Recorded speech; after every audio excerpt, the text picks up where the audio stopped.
Good day, everybody. It's Andrew here, and welcome back to my channel. Today, we have an update on the $1,400 stimulus check for seniors, and we have a lot of updates to cover. See, all of this began when Bernie Sanders proposed a $1,000 stimulus check for seniors to help them cover medical costs until Medicare is expanded. Then, groups in Congress started pushing for a $1,400 stimulus check to increase that to help seniors even more. Well, now they're trying to include it in the next stimulus package, the American Family Stimulus Plan. Press Secretary Jen Psaki just gave an update on where negotiations stand today, so we have a lot to cover. Let's discuss the details in this video, but first, do me a huge favor, like this video, hit subscribe, and share this channel with anybody who you think might find this helpful. I also have a second channel, so please go ahead and subscribe to my second channel. The link to that is going to be in the description of this video, and on that channel we cover updates as well, but we mix it in with things like playing bingo, playing the lottery, and even some stimulus check giveaways as well. So please subscribe. I really do appreciate your support. Okay, so this is a really big week for stimulus. First of all, Congress is finally coming back from vacation.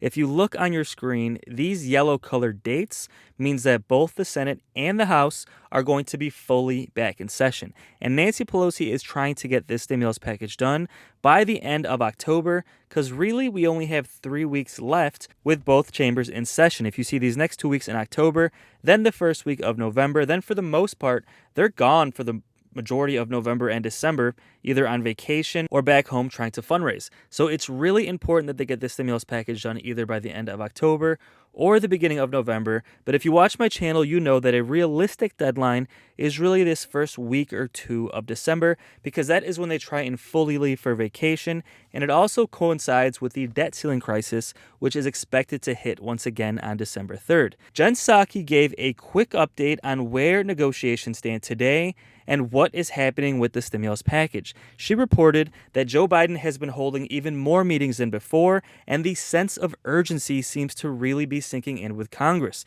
And she's talking about Bernie Sanders, Joe Manchin, Kyrsten Sinema, all of the liberal Democrats and all of the moderate Democrats and everybody in between are showing a bigger sense of urgency here to get this stimulus package done more quickly. Now, she also covered what Biden is doing to manage the relationship between Bernie Sanders and Joe Manchin, as these two have been butting heads and having a war of words. On top of that, they asked her what is going to be included in this stimulus package, because Joe Manchin has said, we're not doing a $3.5 trillion stimulus package. He wants to do a $1.5 trillion package. And Nancy Pelosi and Joe Biden recently said, you know what? We're going to have to compromise with Joe Manchin, and we're actually not going to have a $3.5 trillion package. And they're aiming for something around $2 to $2.3 trillion. So with that happening, some things might get cut out. And Jen Psaki was asked, what is going to be cut out and what is going to be included? Will they include the $1,400 stimulus check for seniors? Will they include the monthly stimulus checks for families? Will they just lower the senior stimulus check to $1,000 instead of $1,400?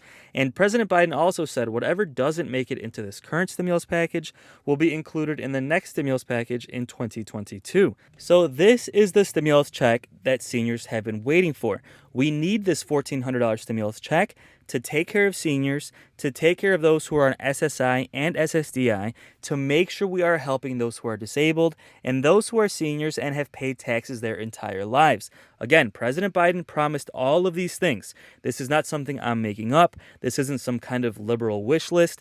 This is something that President Biden promised on the campaign trail and is one of the reasons he won the election, because seniors voted him into office. Seniors voted for Biden in really strong numbers and is one of the main reasons he won this election. So now President Biden has to keep his promise. But the question is any of this stuff going to make it in this next stimulus package, or are we going to have to wait until 2022 for the next package? Because honestly, I mean, we've been waiting about 9 months, and he still has not increased Social Security benefits. He still has not done the specific stimulus for seniors. So as negotiations continue, we'll have to wait and see. But Jen Psaki just held a press conference answering some questions to give us some insight as to what is going to be included in this current stimulus package, what is happening with Joe Manchin and Bernie Sanders, and the fact that President Biden has been holding a lot more meetings this week, and there seems to be a lot more momentum towards getting this stimulus package done more quickly. So let's take a look, see exactly what Jen Psaki had to say, and let me know your thoughts in the comments below. Okay, I have a update for all of you on some of the president's outreach and engagement as it relates to Build Back Better and his legislative agenda. He spent the weekend continuing his deep engagement on behalf of his economic growth agenda for the middle class, speaking with members who represent the full spectrum of views of Hill Democrats about the pathway forward on both his human infrastructure and physical infrastructure plans.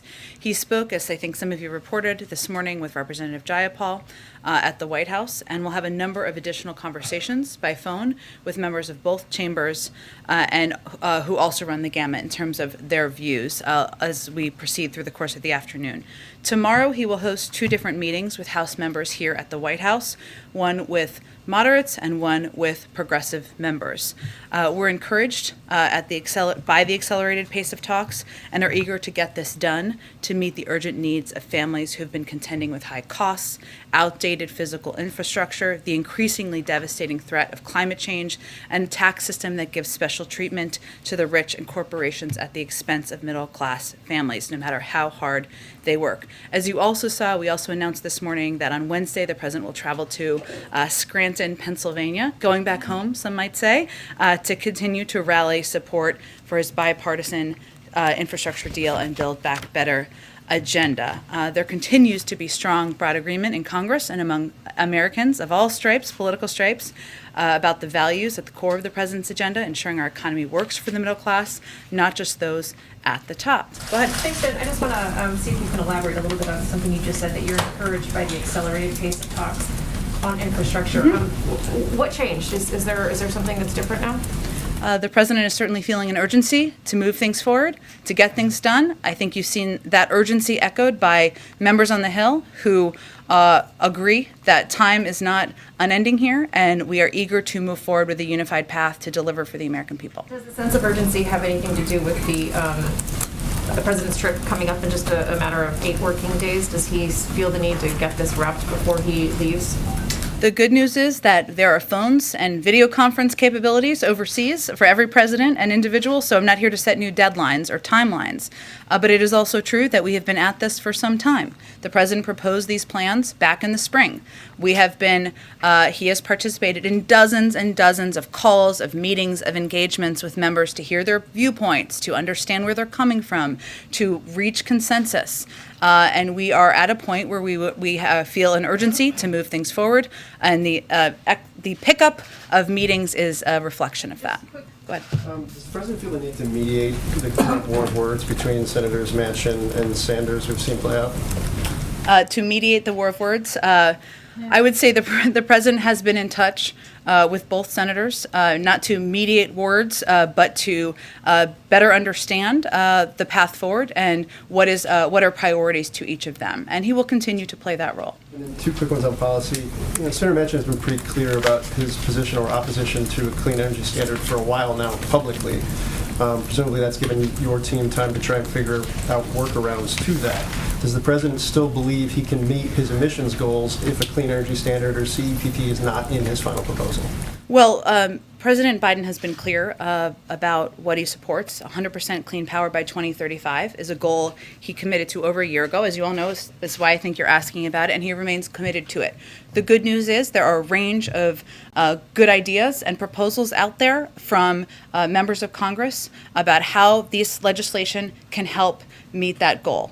And there's no question in our minds. There is important debating right now happening about what the components of the climate proposals will be in these packages, that these packages will have a historic impact on addressing our climate crisis. I'd also note, can I say one more thing? I'd also note that the president also has not waited for legislation. He has led the shift toward electric vehicles. There are components in these packages that also will help move that forward. Phased out super pollutants like HFCs to greatly reduce emissions.